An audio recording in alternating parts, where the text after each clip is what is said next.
जय हिंद प्यारे बच्चों। मैं जितेंद्र कुमार पांडे आपका स्वागत करता हूं आपके अपने ही YouTube platform target with Jitendra पर। प्यारे बच्चों, उत्तर प्रदेश बोर्ड परीक्षा 2026 18 फरवरी से होने वाली है और आज 9 फरवरी हो चुके हैं। इस परीक्षा की तैयारी के क्रम में कक्षा 12 में आज हम लोग इंग्लिश का क्लास देखने वाले हैं। पेपर से पहले ज़रूर देखें, ये आपका 31वां सेट है और रट लो, यही पेपर में आएगा। मॉडल पेपर जितना ज़्यादा आप देखेंगे उतना ही आपको बेहतर परफॉर्मेंस करने को मिलेगा। साथ ही साथ मैं आपको बता दूं कि परसों से आप लोगों का रेगुलर हिंदी चलाया जाएगा, क्योंकि हिंदी की पेपर पहले है। बीच बीच में इंग्लिश की क्लास भी प्रोवाइड की जाएगी। ऐसा इसलिए क्योंकि इंग्लिश भी आपका 20 तारीख को है। तो अगर आप लोग चैनल पर नए हैं तो समस्त क्लासेस को पाने के लिए आप लोग चैनल को सब्सक्राइब कर लीजिए, बेल आइकन दबा दीजिए और इस क्लास को लाइक करके इसे अपने मित्रों के पास में शेयर कर दीजिए। चलिए हम देखते हैं पहले प्रश्न से क्या कहता है। पहला प्रश्न, read the following passage carefully. नीचे दिए गए पैसेज को बहुत ध्यानपूर्वक पढ़िए and answer the questions that follow, और उसके नीचे दिए गए प्रश्नों का उत्तर दीजिए। चलिए देखते हैं। द इंडियन नेशनल आर्मी, भारतीय राष्ट्रीय फौज यानी आज़ाद हिंद फौज, plans went away with the defeat of Japan, Japan की हार के साथ समाप्त हो जाने की योजना बनाती है कि जब जापान की हार हुई तो समाप्त हो जाता था। Subhash Bose was killed in a plane accident while on his way to Tokyo. Subhash Chandra Bose जब अपने टोक्यो की ओर जा रहे थे तो उस समय एक हवाई विस्फोट में या हवाई दुर्घटना में, प्लेन की हवाई जहाज़ की दुर्घटना में मारे गए। इट इज़ ट्रू, ये सत्य है, that many leaders did not like the idea, कि कई नेताओं ने इस विचार को पसंद नहीं किया, of India winning freedom with assistance of country, कि इंडिया यानी भारत ऐसे सहायता से अपना स्वतंत्रता प्राप्त करे, लाइक जापान, जापान जैसे देश की सहायता से। एंड हर फैसिस्ट एलीज, और उसके जो अन्य सहयोगी हैं उनके साथ वह नहीं पाना चाहती थी।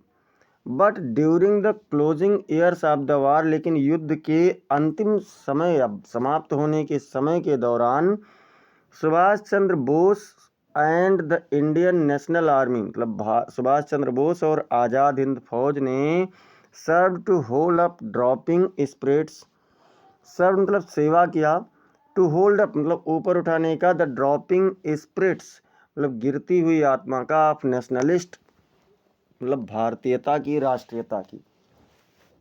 राष्ट्रीयता की गिरती हुई आत्मा को इंडियंस एट होम, भारतीय लोगों में ऊपर उठाने का काम किया।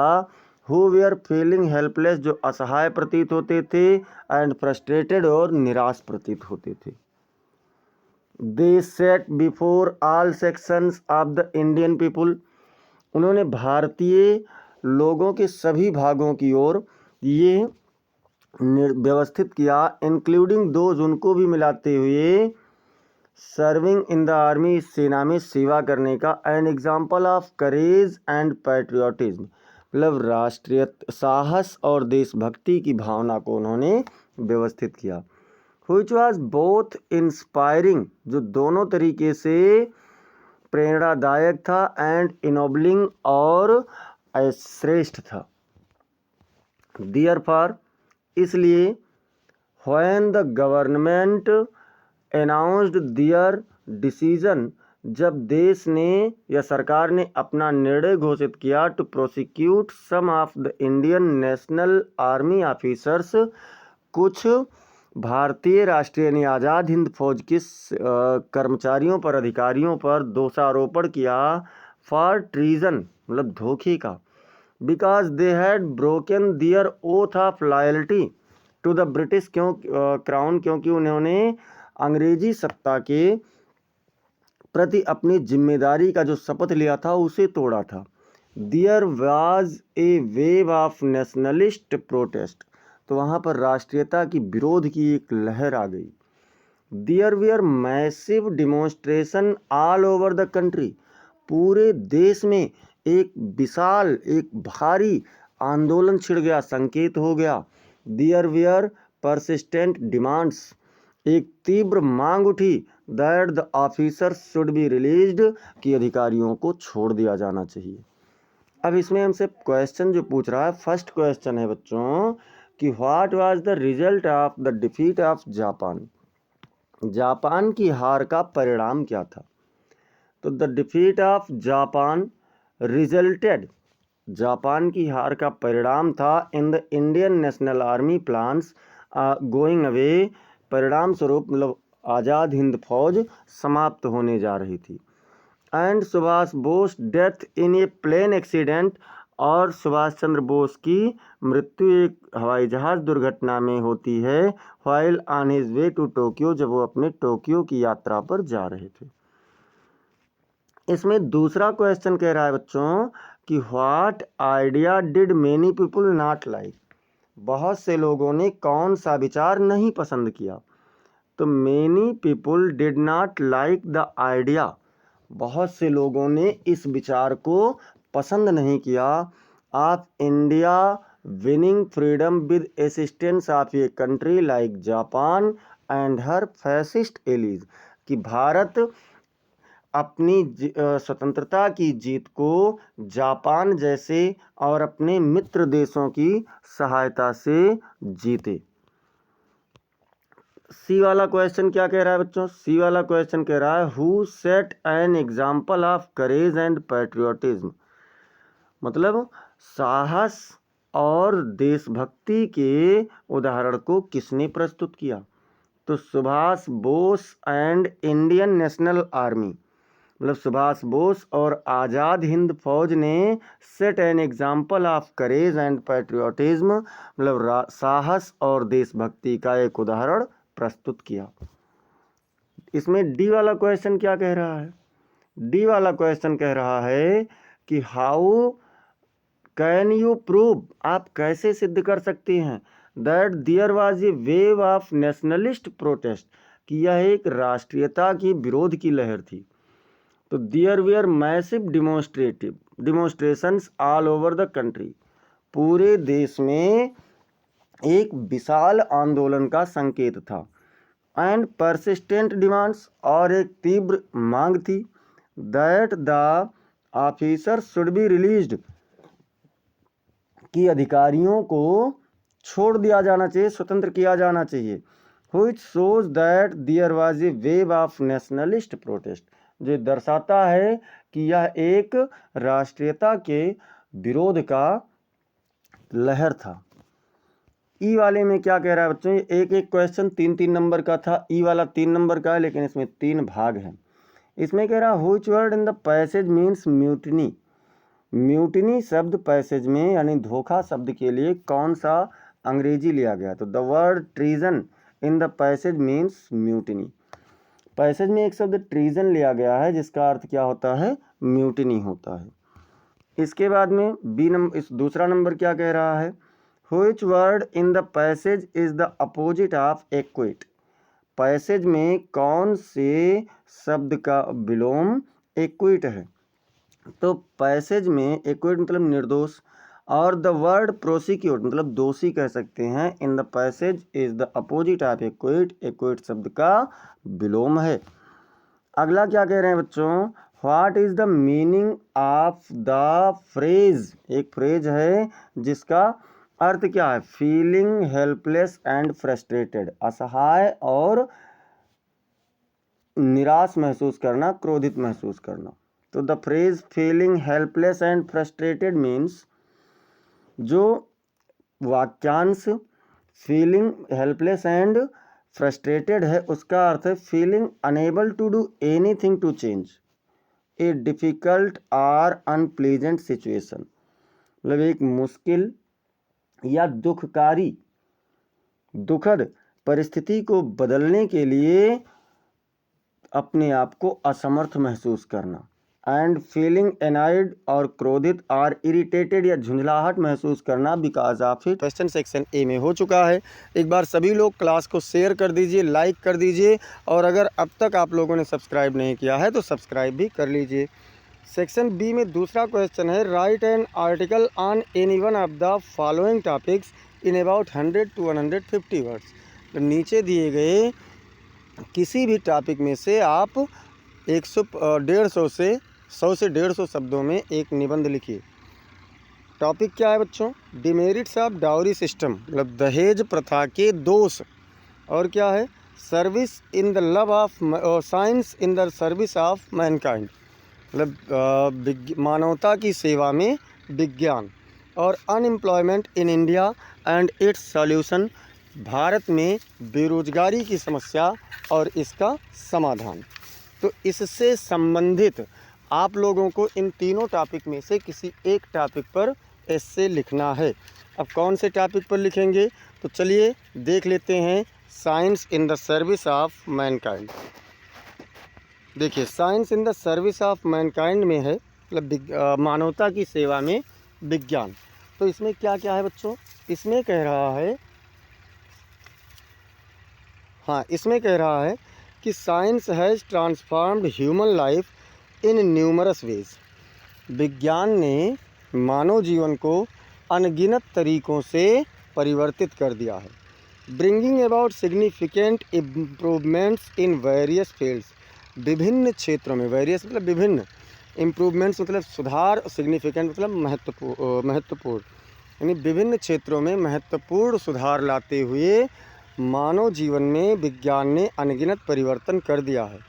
इन द मेडिकल सेक्टर, मतलब और चिकित्सा विज्ञान के क्षेत्र में, एडवांसमेंट्स इन साइंस, विज्ञान में जो उपलब्धि है, have led to the development of life saving vaccines, यानी जीवन बचाने वाली वैक्सीनों का निर्माण करने में, एंटीबायोटिक्स मतलब एंटीबायोटिक बनाने में, एंड सोफिस्टिकेटेड सर्जिकल टेक्निक्स, और दुर्लभ और शल्य चिकित्सा की तकनीकियों के ने क्या किया है? परिवर्तित, विकास ने जीवन बचाने के तरीकों को बदल दिया है। Thereby increasing life expectancy, जिसने इस प्रकार से क्या किया है? जीवन की प्रत्याशा को बढ़ा दिया है। And eradicating diseases like smallpox and polio, और पोलियो और स्मॉल पॉक्स जैसे बीमारियों को समाप्त कर दिया है। The invention of airplanes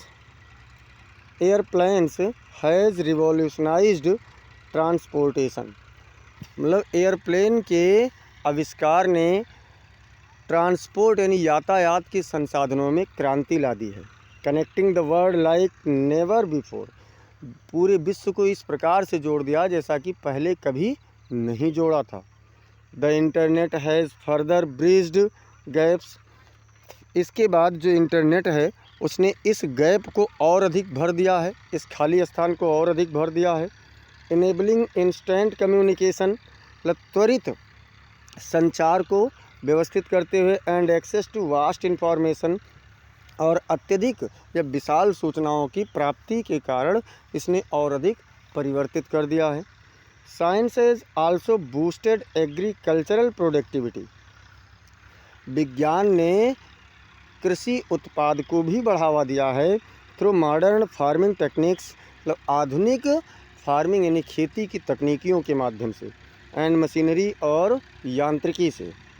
ensuring food security for the growing global population, बढ़ती हुई वैश्विक जनसंख्या में उन्हें क्या करते हुए? भोजन की उपलब्धता को प्रदान करते हुए।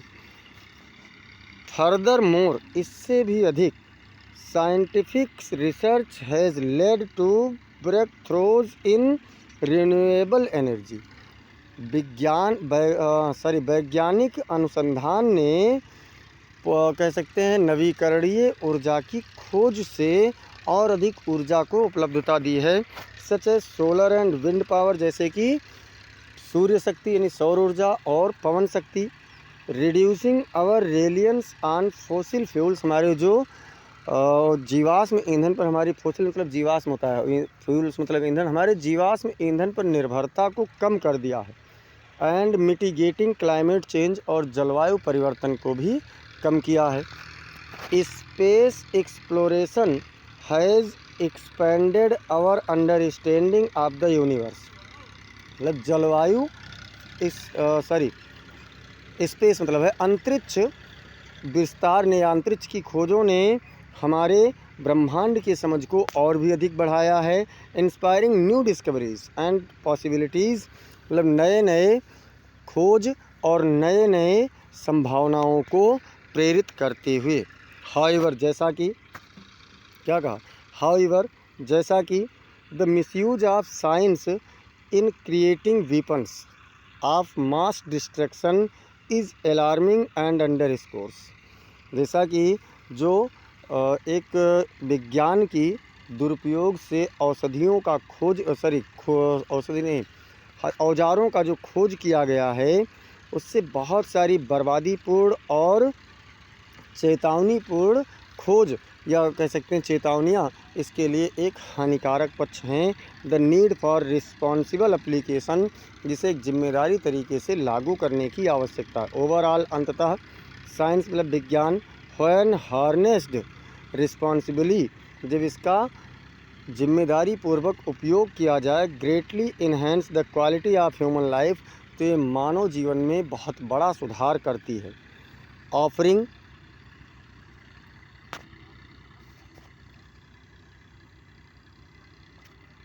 Offering solution to processing to pressing global challenges जिसमें ये कि write a letter to the editor of a national daily. आप किसी भी दैनिक समाचार पत्र के संपादक को एक पत्र लिखिए expressing your concern against unfair practices in competitive examination प्रतिस्पर्धी परीक्षाओं में होने वाली कमियों के बारे में अवगत कराते हुए। अथवा देखिए उसको मैं कई बार करा चुका हूँ, 2 बार शायद हो चुका है, इसलिए आपको ये वाला करवाएंगे। Write a letter to the principal of your college. आप अपने कॉलेज के प्रधानाचार्य को एक पत्र लिखिए प्रार्थना पत्र लिखिए requesting him to arrange curricular activities at regular intervals मतलब नियमित अंतरालों पर कुछ अतिरिक्त क्रियाकलापों को कराने का निवेदन करते हुए उनसे एक प्रार्थना पत्र लिखिए। तो चलिए लिख देते हैं। टू द प्रिंसिपल मतलब सेवा में श्रीमान प्रधानाचार्य महोदय, Islamia inter college Bareilly. Sir श्रीमान जी, अब देखिए सब्जेक्ट इसमें लिखना होगा। तो सब्जेक्ट में क्या है बच्चों, सब्जेक्ट में है requesting the principal to arrange the evening games मतलब शाम की खेल की, जैसे शाम का खेल भी तो अतिरिक्त दिनचर्या है पाठचर्या से। Most respectfully I beg to say अत्यधिक निवेदन के साथ मैं कहता हूँ that most of the students of 12th B are eager to play football कि कक्षा 12 बी के अधिकांश बच्चे फुटबॉल एंड हॉकी और हॉकी खेलने के लिए बहुत अधिक उत्सुक हैं। But there is no arrangement in the college लेकिन कॉलेज में इसकी कोई भी व्यवस्था नहीं है। आई देयर फॉर रिक्वेस्ट इसलिए मैं निवेदन करता हूँ योर गुड सेल्फ आपकी अच्छाइयों को ध्यान में रखते हुए to make arrangement for regular evening games for practice मतलब अभ्यास के लिए नियमित शाम के खेलों की व्यवस्था करने का मैं आपसे निवेदन करता हूँ। आई शैल बी हाईली ऑब्लाइज्ड मैं बहुत आभारी रहूँगा। योर्स ओबीडेंटली आपका आज्ञाकारी, यहाँ पर नाम नहीं लिखना है, क्लास लिख देना है और इसके बाद में डेट आप परीक्षा वाली डालेंगे। अब चलते हैं अगले प्रश्न पर। अगला प्रश्न यहाँ से सेक्शन सी शुरू हो जाता है ग्रामर का, और ग्रामर का क्या कह रहा है question number 4 choose the correct option to answer the following questions. नीचे दिए गए प्रश्नों का सही विकल्प चुनिए, उत्तर देने के लिए सही विकल्प का चयन कीजिए। जिसमें क्या कह रहा है बच्चों, one who does not believe in the existence of God is called. कोई भी जो भगवान के अस्तित्व में विश्वास नहीं करता है उसे क्या कहते हैं, थीस्ट कहेंगे या डिवोटी कहेंगे या फिर वर्शिपर कहेंगे या एथीस्ट कहेंगे। तो थीस्ट का मतलब होता है आस्तिक। इसका मतलब क्या होता है बच्चों, आस्तिक होता है यानी जो ईश्वर में विश्वास करने वाला हो। डिवोटी का मतलब होता है भक्त, और अगर हम बात करें वर्शिपर का तो इसका अर्थ होता है पुजारी, और एथीस्ट का मतलब होता है नास्तिक। और यही आपका सही उत्तर है, जो ईश्वर में विश्वास नहीं करता है उसे नास्तिक कहा जाता है। अगला कह रहा है the phrase net upon means. Net upon means क्या होता है, नेट नहीं, यहाँ पर सेट होना चाहिए, सेट अपान्स होना चाहिए। क्या होना चाहिए बच्चों? सेट अपान। तो सेट अपान का अर्थ क्या होगा? टू वर्क हार्ड मतलब कठिन परिश्रम करना, या टू कॉन्डक्ट मतलब कोई आचरण करना, या टू एडवाइज मतलब कोई सुझाव देना, या फिर टू फॉलो सजेशंस मतलब सुझाव का अनुसरण करना। तो सही क्या होगा? टू फॉलो सजेशन मतलब किसी के अनुसार कार्य करना, सुझाव का पालन करना। तो आपका चौथा विकल्प सही उत्तर हो जाएगा।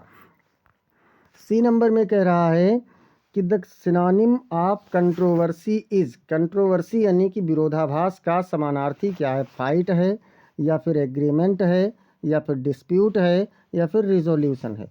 तो विरोधाभास में झगड़ा हो जाता है बच्चों, मारपीट वाली स्थिति नहीं आती है, लेकिन डिस्प्यूट इसका सही आंसर हो जाएगा। अगले में कह रहा है the antonym of better is, better क्या है? तो गुड का, बेटर क्या है? तो गुड का कंपैरेटिव डिग्री है। अब वर्स जो है या बैड है या वर्स्ट है या फिर गुड है, तो गुड तो होगा नहीं। वर्स्ट जो है ये सुपरलेटिव डिग्री है, बैड पॉजिटिव डिग्री है, और हमें कंपैरेटिव चाहिए तो वर्स हो जाएगा। आपका फर्स्ट ऑप्शन सही आंसर हो जाएगा। अगला कह रहा है Sardar Patel, Sardar Patel was one of the greatest man of India. Sardar Patel भारत के महान व्यक्तियों में से एक थे। इसमें वाज, अब इसमें करना क्या है? Which word in the sentence is an error, इस वाक्य में कौन से शब्द में एक गलती है? वाज में गलती है, या फिर मैन में गलती है, या फिर ग्रेटेस्ट में गलती है, या फिर वन में गलती है। तो देखिए मैन नहीं यहाँ होना चाहिए, यहाँ क्या होना चाहिए? मैन होना चाहिए। महान व्यक्तियों में से एक थे, तो इसलिए आपका एरर कहाँ पर है? तो मैन में है। Anyone of the following into indirect speech, नीचे दिए गए किसी भी एक वाक्य को आप इनडायरेक्ट स्पीच में बदल दीजिए। ही सेड टू मी, उसने मुझसे कहा। Can you spare some money for me, क्या आप मेरे लिए कुछ रुपए प्रदान कर सकते हैं? तो देखिए यहाँ पर ही लिखे, इसके बाद में ये आपका जो रिपोर्टेड स्पीच है ये किस में है? तो इंट्रोगेटिव सेंटेंस में है, इसलिए आस्क्ड लगेगा, तो ही आस्क्ड मी। और दूसरी चीज़ ये इंट्रोगेटिव में है लेकिन हेल्पिंग वर्ब से शुरू हो रहा है, तो इसलिए कंजक्शन इफ लगा दीजिए। यू की चेंजिंग कहाँ से होगी बच्चों? तो मी से होगी, तो जब मी से होगी तो यहाँ पर आई हो जाएगा। क्या हो जाएगा? आई। और कैन इधर है, एक मिनट देखिए, यहाँ पर हमने भी थोड़ी सी गलती कर दी है। गलती क्या कर दी है इसको समझ लीजिए। कैन का कुड होगा, क्योंकि ये सेड टू जो है पास्ट में है, तो ये आपका कुड हो जाएगा। ये मैंने आप लोगों को इसमें लिखा नहीं है, तो कैन नहीं होगा, कुड होगा। Could spare some money for, अब देखो मी की चेंजिंग ही से होगा, तो क्या हो जाएगा? हिम हो जाएगा। तो he asked me if I could spare some money for him, ये आपका बन जाएगा इसका। और पांचवें में ही दूसरा कह रहा है कि the teacher said to the boys, अध्यापक ने लड़कों से कहा, do not make a noise in the class, कक्षा में शोर मत मचाओ। अब इसमें क्या कह रहा है? तो the teacher forbade the boys, अध्यापक ने छात्रों को मना किया। The teacher forbade the boys मतलब अध्यापक ने छात्रों को मना किया। क्यों? क्योंकि ये इम्परेटिव है, तो इसलिए सेड टू को फॉरबेड में बदल दिए। और अब हम लोग क्या करेंगे? डू नॉट हट जाएगा, बाकी का टू लगा करके सेम वैसे आ जाएगा, to make a noise in the class. ये आपका बन गया दूसरा। अब पांचवें की बी में कह रहा है combine any one of the following as directed, नीचे दिए गए किसी भी एक वाक्य को आप निर्देश के अनुसार जोड़ दीजिए। हर हस्बैंड डाइड, उसका पति मर गया। सी हेयर द न्यूज, उसने समाचार सुना। और सी फाइंटेड, वह मूर्छित हो गई। तीन वाक्य है, इस तीनों को जोड़ करके सिंपल में बनाना है। तो इस देखिए पहले क्या हुआ? पहले उसका पति मरा, फिर उसने सुना, फिर वो बेहोश हुई। तो देखिए सबसे पहले जब वो सुनी है तभी तो बेहोश हुई, तो हियरिंग मतलब सुन करके क्या सुना? अपने पति की मृत्यु का समाचार। तो hearing the news of her husband's death, अपने पति के मृत्यु का समाचार सुन करके सी फैंटेड, वह मूर्छित हो गई। अब इसके बाद में क्या है बच्चों? इसके बाद में आप लोगों का दूसरा वाक्य कह रहा है some people die for some noble cause, कुछ लोग कुछ श्रेष्ठ कार्यों के लिए मर जाते हैं। They are honoured by everyone, उनका प्रत्येक के द्वारा सम्मान किया जाता है। इसे बनाना है कॉम्प्लेक्स सेंटेंस में। इसे क्या करना है? कॉम्प्लेक्स सेंटेंस में बनाना है। तो भैया यहाँ से बनाइए, some people are honoured by everyone, कुछ लोग सबके द्वारा सम्मानित किए जाते हैं because they die for noble cause, क्योंकि वह कुछ श्रेष्ठ कार्यों के लिए मर जाते हैं। देखिए सबसे पहले इसको लिखेंगे दूसरे वाक्य को, उसके बाद में भैया सम्मान काहे किया जाता है, क्योंकि वो मरते हैं ना, तो क्योंकि लगा करके सम पीपुल को दे में कन्वर्ट कर देंगे, इसलिए कि दे की जगह पर हमने सम पीपुल लिखा था। तो पहले नाउन लिखे थे, बाद में प्रोनाउन रहता है, ये आपका नियम है। अगला कह रहा है सी वाले में फर्स्ट वाला कह रहा है बच्चों, change any one of the following as directed. ये आपका ट्रांसफॉर्मेशन चैप्टर से होता है, जिसमें कह रहा है did you see him yesterday, क्या तुमने उसे कल देखा, और इसे बदलना है पैसिव वॉइस। एक पैसिव का जरूर आता है, दोनों में से कोई एक करना है, तो आप इसे पैसिव में अगर बदलना है तो कैसे करेंगे, पास्ट इंडेफिनिट में पैसिव में सहायक क्रिया वाज वेयर होती है, एक्टिव में डिड होता है। तो यहाँ पर हम क्या करेंगे, इधर जो हिम है ये इधर आएगा तो ही हो जाएगा, तो इसलिए वाज ही, और सी का third form scene by you yesterday, was he scene by you yesterday आपका बन गया। अगला कह रहा है Tulsidas was one of the greatest poets. Tulsidas महान कवियों में से एक थे, इनटू पॉजिटिव डिग्री, इसे किस में बदलना है, तो इसे पॉजिटिव डिग्री में बदलना है। अब देखिए इसमें क्या कह रहा है, वेरी फ्यू पोएट्स आर, मतलब बहुत, देखिए इसमें क्या होगा, ये चूंकि वन ऑफ लगा है इसलिए वेरी फ्यू से शुरू होगा, तो वेरी फ्यू उसके बाद सुपरलेटिव डिग्री के बाद के शब्द यानी पोएट्स, और फिर आर लगा देंगे क्योंकि पोएट्स बहुवचन हो गया, तो वाज जो है, वाज के जगह पर, एक मिनट, यहाँ वाज आर नहीं लगेगा, वर लगेगा, वर। सो ग्रेट, अब इसको जो द ग्रेटेस्ट है ना, इसको करेंगे सो ग्रेट एज, और फिर पहला शब्द तुलसीदास, यानी very few poets are so great as Tulsidas. D वाले में कह रहा है कि correct any one of the following sentences, मतलब किसी भी एक, नीचे दिए गए किसी एक वाक्य को आप सही कीजिए। Milk is preferable than tea, मतलब दूध चाय से अधिक चुनाव योग्य है, पसंदीदा है। तो बच्चों यहाँ प्रिफरेबल के साथ में देन नहीं टू लगता है, बाकी वही रहेगा, milk is preferable to tea. अब दूसरा इसमें कह रहा है he has received a letter yesterday, उसने कल एक पत्र प्राप्त किया है। गलती क्या, देखिए यहाँ पर यस्टरडे लगा है तो ये पास्ट परफेक्ट में जाएगा, प्रेजेंट परफेक्ट में नहीं रहेगा, तो हो जाएगा he had received a letter yesterday. अगला आप लोगों का यहाँ पर ई वाले में कह रहा है use any one of the following pairs of words, नीचे दिए गए शब्दों के जोड़े में से किसी एक का प्रयोग कीजिए इन योर आउन सेंटेंसेज, अपने खुद के वाक्यों में, to make the difference in their meaning clear, उनके अर्थों में स्पष्ट भिन्नता लाने के लिए। स्टेशनरी या फिर स्टेशनरी, मतलब दोनों स्टेशनरी है। तो देखिए स्टेशनरी इसका अर्थ होता है ठहरने वाले स्थान पर, तो the car remained stationary at the traffic light, car उस ट्रैफिक लाइट पर, यातायात लाइट पर ठहरी रही, waiting for the signal to turn green, signal के हरे होने के लिए। और इस स्टेशनरी का मतलब कापी किताब वाला होता है, ई आर वाई है, इसमें ए आर वाई है, ये दोनों समझना। अब इसमें कह रहे हैं she bought a beautiful notebook and pens, उसने एक सुंदर कापी और कलम खरीदा, from the stationery store to gift her friend, अपने मित्र को स्टेशनरी की दुकान से उपहार देने के लिए उसने खरीदा था। अथवा आप इसे कर लेना, तो इसमें क्या है, इसमें साइट और साइट है। अब एक साइट का अर्थ होता है, पहले वाले साइट का अर्थ दृश्य, और दूसरे साइट का अर्थ होता है स्थल। तो कह रहे हैं the breathtaking view of the sunset was a beautiful sight to behold, मतलब एक जो सूर्यास्त का दृश्य था वो एक बहुत ही सुंदर दृश्य था, देखने योग्य दृश्य था। और दूसरे में कह रहे हैं the construction team is working on the site, मतलब जो निर्माण करने वाली समूह है, दल है, वो उस क्षेत्र पर कार्य कर रहा है, to complete the new office building, उस नए कार्यालय के भवन को बनाने के लिए। एक बार सभी लोग क्लास को लाइक कर दीजिए और इसे शेयर कर दीजिए, और हम चलते हैं अगले प्रश्न पर।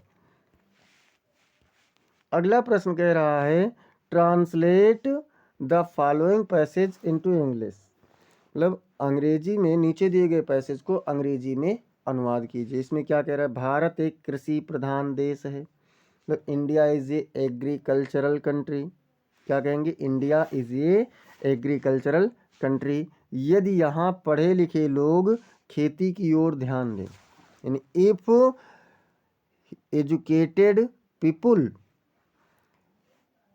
केयर ऑफ एग्रीकल्चर हियर, तो हम लोगों की गरीबी दूर हो सकती है। तो क्या कहेंगे, we can our poverty can be far away, मतलब दूर हो सकती है। हमारे गांव में सुधार की ज़रूरत है, तो there is necessary to improve in our village, there is necessity to improve in our village, हमारे गांव में सुधार की आवश्यकता है। शिक्षित व्यक्ति जब गांव में रहने लगेंगे, when educated people will remain live in village, तो उन गांवों का सामाजिक जीवन बिल्कुल बदल जाएगा। तो that the life of social life of that villages will change completely. School की पढ़ाई पूरी करके, यानी कि आफ्टर स्कूलिंग, सीधा स्कूल की पढ़ाई पूरी करके हो गया, आफ्टर स्कूलिंग, इन दिनों हर एक विद्यार्थी विश्वविद्यालय में प्रवेश लेना चाहता है। After schooling each student wants to enter in universities nowadays, यह धारणा उचित नहीं है। तो this conception is not proper, विद्यार्थियों को इन विषयों पर ठीक से विचार करना चाहिए। Students should think over these topics, तभी वे साहस के साथ भविष्य का सामना कर सकेंगे। Then they will be able to face the future bravely. इस प्रकार से बच्चों ये हो चुका। एक बार आप लोग इसका स्क्रीनशॉट कर लीजिए। इसका देखिए यहाँ से, अब मैं थोड़ा सा छोटा कर दूँ, इसका आप लोग स्क्रीनशॉट एक बार कर लीजिए, बाद में आपको मदद करेगा। और इसी समाप्त होता है। अब यहाँ से आपका लिटरेचर का यानी बुक का चलेगा, और अब तक आप लोग 60 नंबर का क्वेश्चन पेपर देख चुके हैं। तो बच्चों एक बार सभी लोग क्लास को जोरदार तरीके से लाइक कर दीजिए, और इसे आप अपने मित्रों के पास में शेयर भी करते रहिए। और अब हम लोग देखते हैं 7वें प्रश्न से। तो 7वां प्रश्न क्या कह रहा है, answer the following questions in about 40 words each. आप नीचे दिए गए प्रश्नों का उत्तर, प्रश्नों में से प्रत्येक का उत्तर लगभग 40 शब्दों में दीजिए। जिसमें पहला क्वेश्चन क्या है, why did the peddler consider the word as a rat trap. मतलब चूहेदानी का विक्रेता या वो फेरी वाला उस पूरे संसार को एक चूहेदानी के रूप में क्यों विचार करता था, क्यों मानता था। तो देख लीजिए भैया क्यों मानता था। The peddler considered the word as a rat trap, चूहेदानी का विक्रेता या वो घुमक्कड़ व्यक्ति पूरे संसार को एक चूहेदानी के रूप में मानता था। बिकॉज, क्योंकि ही बिलीव्ड, विश्वास करता था, that the world was a trap set, कि ये जो संसार था ये चूहेदानी के रूप में, एक जाल के रूप में था, set by the powerful to entice and exploit the weak. मतलब शक्तिशालियों के द्वारा लगाया गया था, व्यवस्थित किया गया, जो कमज़ोरों को अंदर बुलाने के लिए और फंसा लेने के लिए, बर्बाद कर देने के लिए था। Just like a rat trap lures rats with bait, ठीक वैसे ही जैसे एक चूहेदानी चूहों को चारे से प्रलोभित करती है। एंड वंस काट, और एक बार जब पकड़ लेती है, they are trapped forever, तो वह हमेशा के लिए बंद हो जाते हैं, फंस जाते हैं। लीविंग देम विथ नथिंग, उनके पास कुछ भी न छोड़ते हुए। मान लो आप उसे नहीं कर पा रहे तो आप इसे कर लेना। इसमें क्या कह रहा है, तो इसमें कह रहा है, what did M Hamel say about the language and its importance. M Hamel ने भाषा और इसके महत्व के बारे में क्या कहा।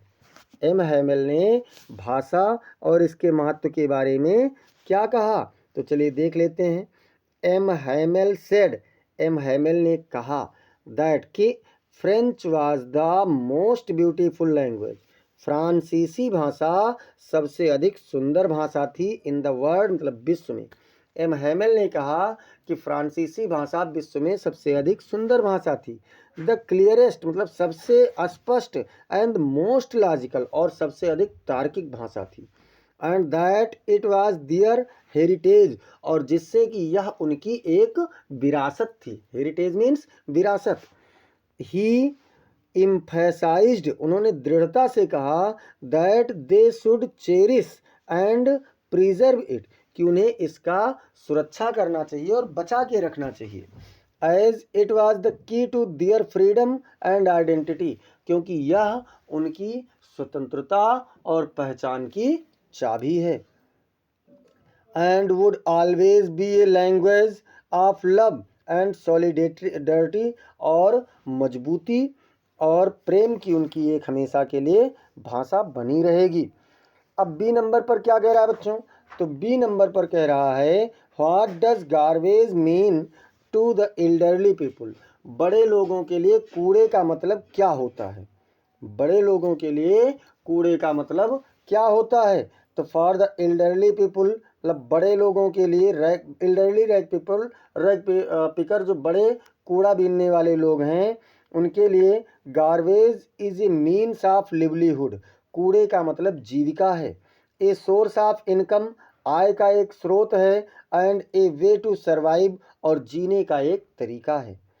It represents the only means of earning a living, यह केवल एक जीवन जीने के मतलब या जीवन जीने के अर्थ को प्रस्तुत करता है।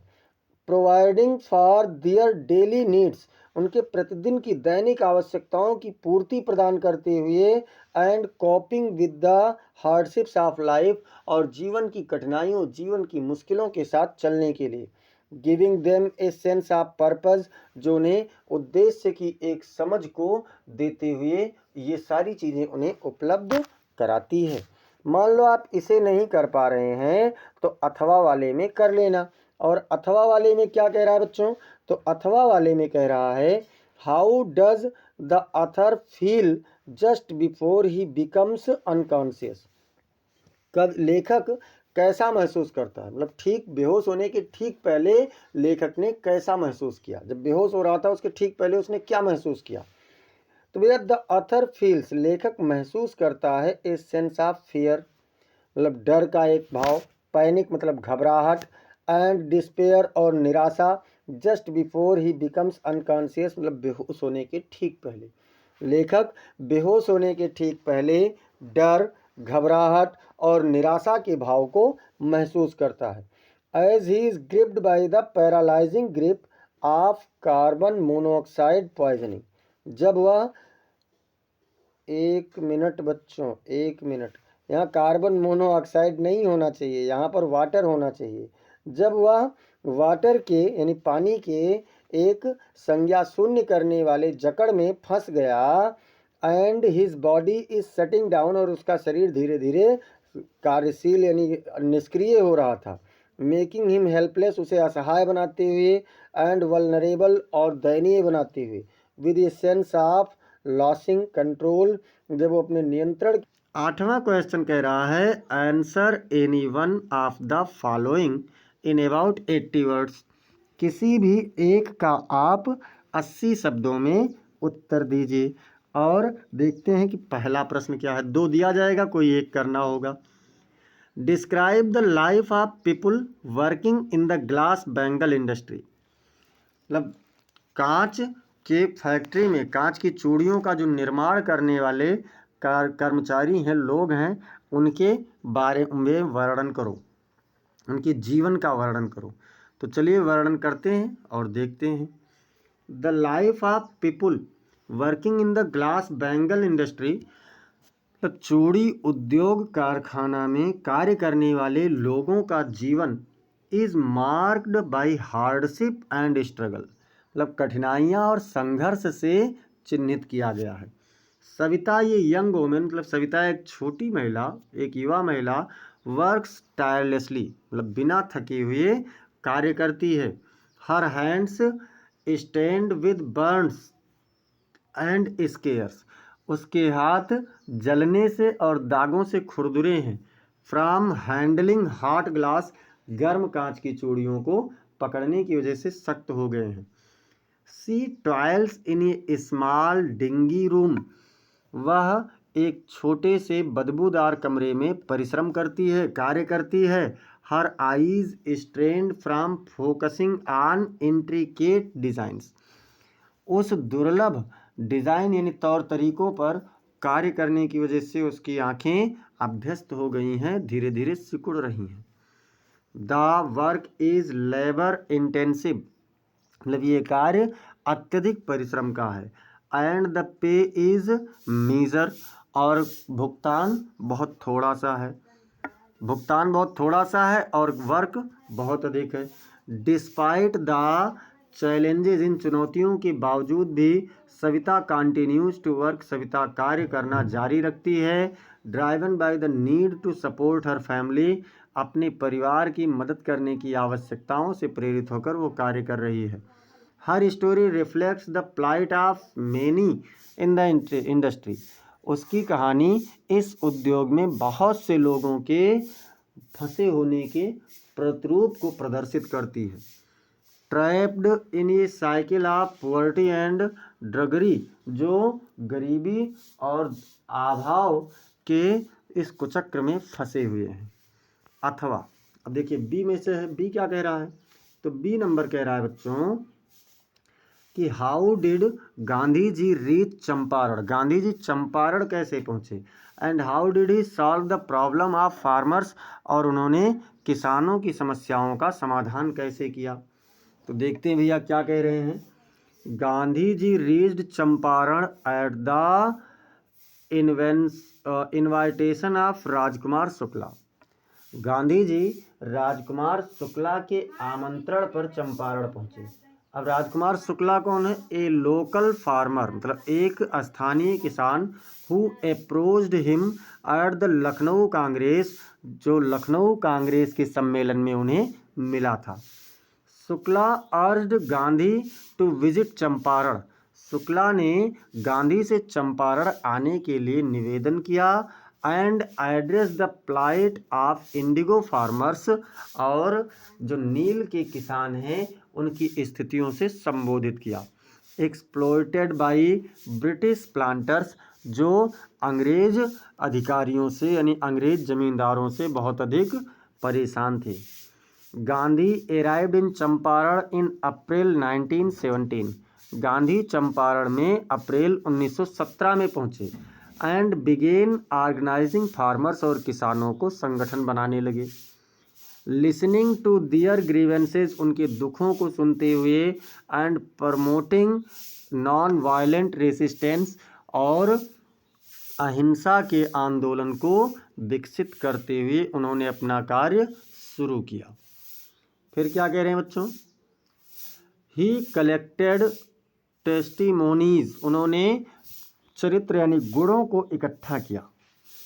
Met with planters and officials, जमींदारों और अधिकारियों से मिले। And eventually the government appointed a commission, और सौभाग्यवश सरकार ने एक आयोग गठित कर दिया। Leading to the abolition of the exploitative tinkathia system, जो इस तिनकठिया प्रणाली को समाप्त करने में एक बहुत ही अहम भूमिका निभाई। And reforms improving farmers lives, और किसानों की रहन सहन को सुधार। 9वां क्वेश्चन कह रहा है बच्चों, read the following extract carefully, नीचे दिए गए अंश को ध्यानपूर्वक पढ़िए। And answer the questions that follow, और उसके नीचे दिए गए प्रश्नों का उत्तर दीजिए।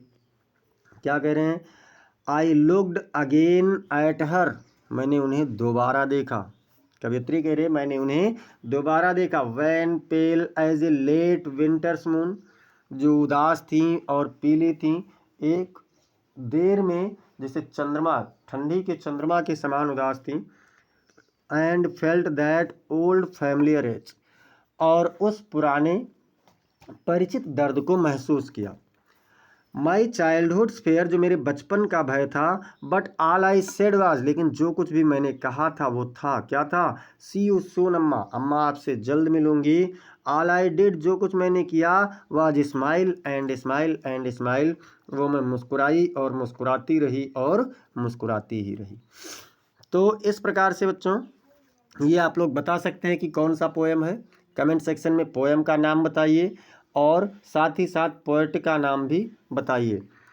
अब देखते हैं इसका पहला क्वेश्चन। पहला क्वेश्चन क्या कह रहा है, how is the poetess mother compared, कवियत्री की माँ की तुलना किससे की गई है। तो किससे की गई है कवियत्री की माँ की तुलना, तो the poetess mother is compared to a late winter's moon, कवियत्री की माँ की तुलना ठंडी के एक देर के चंद्रमा से की गई है। सजेस्टिंग, ये सुझाव देते हुए, सी इज वैन की वह पीली है, मतलब उदास हैं, पेल पीली हैं, एंड फेडिंग और मुरझाई हुई हैं, much like the moon in the winter season, ठीक वैसा ही जैसा चंद्रमा ठंडी के समय में होता है। अच्छा, अब बी वाला क्या पूछ रहा है, बी पूछ रहा है कि what did the poetess feel, कवियत्री क्या महसूस करती है। तो भैया आंसर में देखते हैं, the poetess felt a familiar ache, कवियत्री एक परिचित दर्द को महसूस करती है।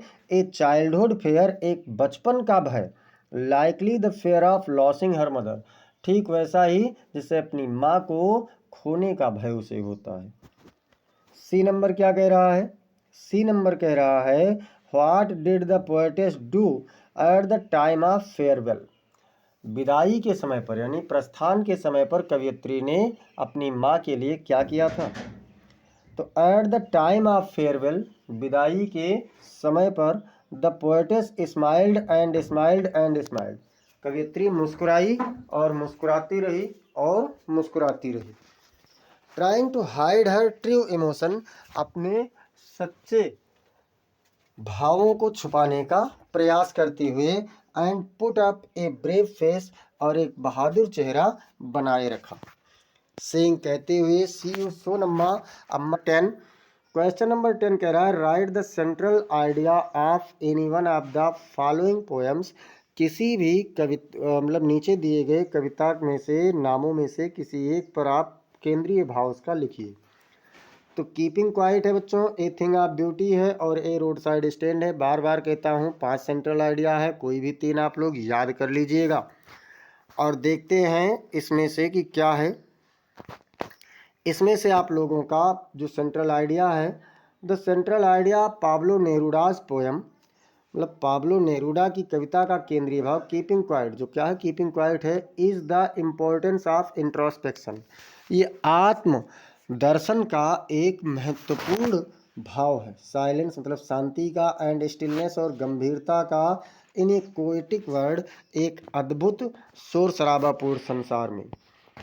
The poet advocates for a moment two of collecting quietude, कवि एक क्षण के लिए पूरी तरीके से शांति करने का वकालत करता है, अर्थात बात करता है।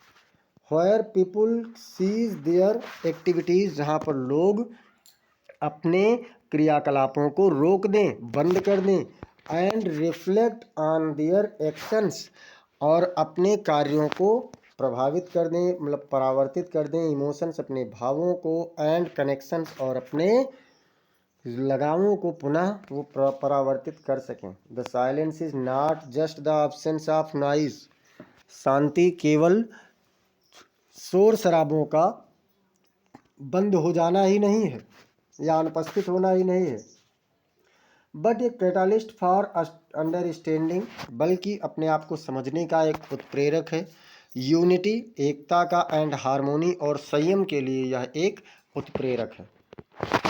Neruda emphasize the need to pause, Neruda रुकने की आवश्यकता को दृढ़तापूर्वक कहते हैं। Introspect and reconnect with oneself and nature, किसी को भी अपने आप से जुड़ने के लिए, अपने आप को पहचानने के लिए और प्रकृति से जुड़ने के लिए यह एक उत्प्रेरक के रूप में। सजेस्टिंग, सुझाव देते हुए, that such moments can lead to personal and global transformation, कि इस प्रकार का क्षण व्यक्तिगत तरीकों पर।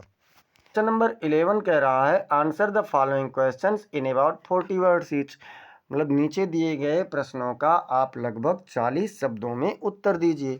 तो चलिए भैया देख लेते हैं। ए नंबर क्या कह रहा है, हु वाज हैना, हैना कौन थी, और हाउ डिड सी मीट सदाओ, व सदाओ को कैसे मिली। हना was the wife of doctor Sadao hockey, इस जापानी सर्जन। हना डॉक्टर सदाओ हाकी एक जापानी सर्जन की पत्नी थी। She met Sadao in America, वह अमेरिका में सदाओ को मिली, specially at a get together arranged by an American professor at his home, विशेष रूप से एक अमेरिकी प्रोफेसर यानी प्रवक्ता के घर पर, जो अपने फॉरेन स्टूडेंट्स विदेशी छात्रों को इकट्ठा करना चाहता था, उसके उस कार्यक्रम में वह उन्हें मिली थी। अब देखते हैं बच्चों, इसमें अथवा भी है। अथवा, what will Maharaj do to find the required number of tigers to kill, Maharaj 100 मतलब जो उनके आवश्यक संख्या थी बाघों को मारने की, उसके लिए वे क्या करेंगे। तो the Maharaj determined to kill ये 100 टाइगर्स, महाराज ने 100 बाघों को मारने का निर्णय लिया था। Took drastic measures to achieve his goal, और अपने इस लक्ष्य को पूरा करने के लिए साहसपूर्ण उन्होंने कार्य किए थे।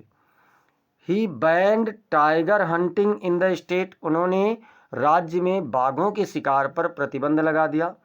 Allowing only himself to hunt tigers, ये बताते हुए कि वे केवल स्वयं बाघ को मारेंगे।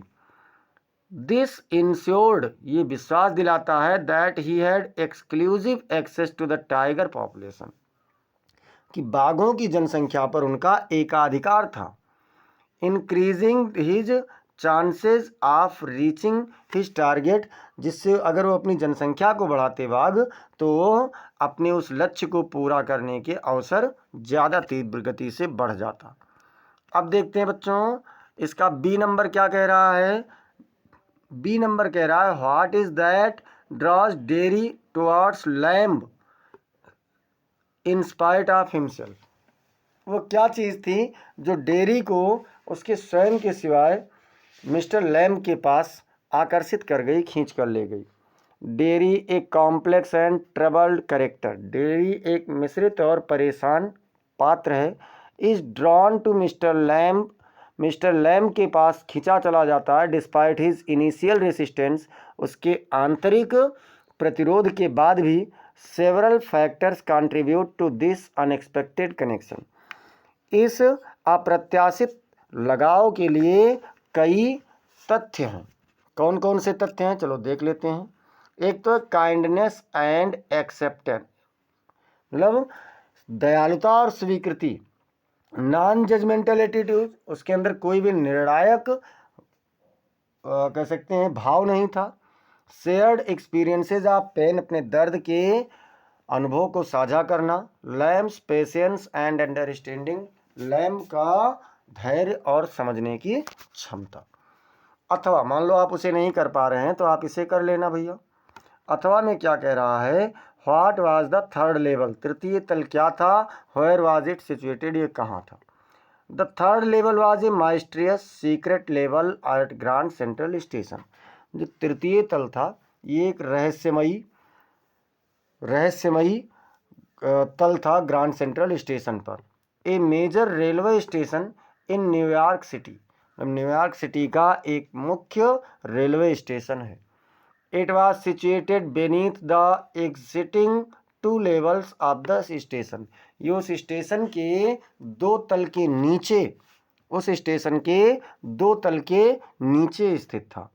which were bustling with people and trains, जो लोगों और ट्रेनों से शोर शराबा युक्त था। द थर्ड लेवल, चलिए थोड़ा सा ऊपर कर लेते हैं जिससे कि कोई दिक्कत ना हो। The third level was an old dimly lit, मतलब जो तृतीय तल था वो पुराना, थोड़ा सा प्रकाशित या मध्यम प्रकाश वाला एंड क्वाइटर एरिया और शांत क्षेत्र था। सीमिंगली फ्रोजन इन टाइम, जैसे उस समय के साथ साथ जम गया हो। With features like old fashioned locomotive, पुराने तरीकों के उसमें गुण कौन कौन से थे, तो पुराने तरीके के इंजन थे, गैस लैम्प गैस के प्रकाश थे, एंड ए डिफरेंट एटमॉस्फेयर, और एक अलग वातावरण वहाँ का था। 12 नंबर क्वेश्चन नंबर 12 कह रहा है answer any one of the following question in about 80 words. किसी भी एक प्रश्न का उत्तर आप लगभग 80 शब्दों में दे दीजिए भैया। तो चलिए क्या है, who was doctor Sadao, doctor सदाओ कौन थे, हाउ डिड ही मीट, वो कैसे मिले, एंड मेरी हना, और हना से शादी कैसे की। मतलब डॉक्टर सदाओ कौन थे, वह हना से कैसे मिले और शादी की। हना was the wife of doctor Sadao, hockey, हना डॉक्टर सदाओ हाकी की पत्नी थी। ए जापानी सर्जन, एक जो जापानी सर्जन है। सी मेट सदाओ इन अमेरिका, वह सदाओ को अमेरिका में मिली थी, specially at a get together arranged by an American professor at his home for foreign students. विशेष रूप से एक अमेरिकी प्रोफेसर के द्वारा, अमेरिकी प्रवक्ता के द्वारा सभी विदेशी छात्रों को अपने घर पर आमंत्रित करने के दौरान वह मिली थी। Sadao who was studying surgery in the United State, Sadao जो यूनाइटेड स्टेट में सर्जरी का अध्ययन कर रहा था, waited to confirm Hana's pure Japanese roots, मतलब हना के मूल शुद्ध जापानी होने के तक इंतजार किया, मतलब जांच करने के लिए, विश्वास करने के लिए। Before falling in love with her, उसके प्रेम में पड़ने से पहले उसने इस बात का इंतजार किया और जांच की कि क्या ये वास्तव में पूरी तरीके से जापानी है। Knowing his father would approve of their union, ये जानते हुए कि उनके पिता उन्हें केवल उनके उस साथ को तभी अनुमति देंगे, only if she was Japanese, केवल यदि वह जापानी होती। They got married in Japan, उन्होंने जापान में शादी कर ली, विद सदाउस फादर्स कॉन्सेंट, सदाओ के पिता की अनुमति से। फॉलोइंग ट्रेडिशनल जापानीज कस्टम्स, मतलब जापानी पारंपरिक जापानी रीति रिवाजों के अनुसार उन्होंने शादी कर ली। अब देखते हैं बच्चों बी नंबर क्या कह रहा है। तो बी नंबर कह रहा है what does the third level refer to, third level क्या प्रदर्शित करता है, तृतीय तल क्या प्रदर्शित करता है। तो भैया the third level refers to a mysterious hidden level at grand central station, जो थर्ड लेवल है ये ग्रांड सेंट्रल स्टेशन पर एक रहस्यमयी छुपा हुआ तल प्रदर्शित करता है। सिंबोलाइजिंग एन एस्केप रूट, एक बचने का, भागने का मूल रास्ता दिखाता है। From the complexities and stress of modern life, मतलब वर्तमान समय की जो संकट हैं, संघर्ष हैं और तनाव है, उससे बचकर भागने का रास्ता दिखाता है। It is a gateway to the past, ये अतीत के लिए एक मार्ग है। स्पेसिफिकली टू गैलिसबर्ग, विशेष रूप से गैलिसबर्ग इलिनॉइस का इन 1894 1894 में। Representing a simpler more peaceful era, जो एक अधिक साधारण और अधिक शांतिपूर्ण युग का प्रदर्शित करता है। The third level serves as metaphor for, ये मतलब जो रूपक के रूप में लिया गया, क्या क्या है, एस्केप मतलब भागना। A means to flee the pressure of contemporary life, मतलब वर्तमान जीवन के दबावों से भाग जाना। नोस्टाल्जिया मतलब ए लॉन्गिंग फॉर ये बाईगॉन इरा, एक बीते हुए क्षेत्र में, यानी काल्पनिकता, बीते हुए क्षेत्र में पुनः रहना।